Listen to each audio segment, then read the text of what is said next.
जिसकी आहट से बदबख्त फिजाओं में रोशनी की किरण जाग उठती है, वो आ रहा है। जिसके आगे सांप्रदायिकता के बड़े बड़े चट्टान भी पानी बन जाते हैं, वो आ रहा है। जिसके व्यक्तित्व ने हिंदुस्तान की वैचारिक लड़ाई को परिवर्तन का लक्ष्य सौंपा है, वो आ रहा है। वो आ रहा है जिसके लिए 4000 किलोमीटर पैदल चलना आम बात है। जिसकी उपस्थिति ने इन नफरती लोगों को, इन अराजक हवाओं को, इन सियासी सूरमाओं को वक्त रहते संभल जाने की चुनौती दी है। वो आ रहा है जिसके धैर्य के आगे दुनिया नतमस्तक है। जिसकी सादगी, विनम्रता और सौम्यता का गवाह पूरा देश है।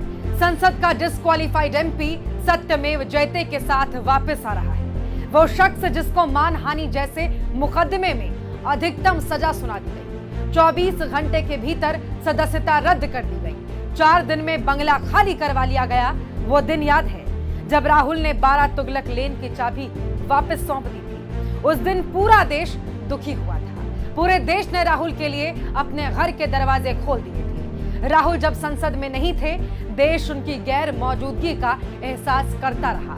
सबकी निगाहें सुप्रीम कोर्ट के फैसले पर थी और इस बार हम निराश नहीं हुए। अब सत्य को न्याय मिल चुका है।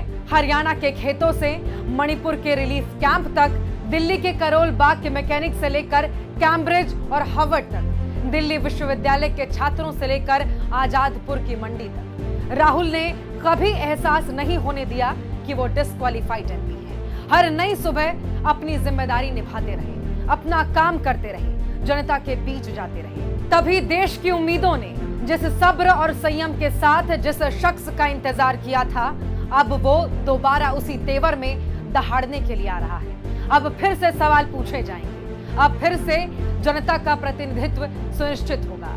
अडानी की कुंठा सहलाने वाली सरकार के उल्टी गिनती शुरू हो चुकी है। जननायक राहुल गांधी वापस आ रहे हैं। 140 करोड़ देशवासियों का नेता फिर से सदन में आ रहा है।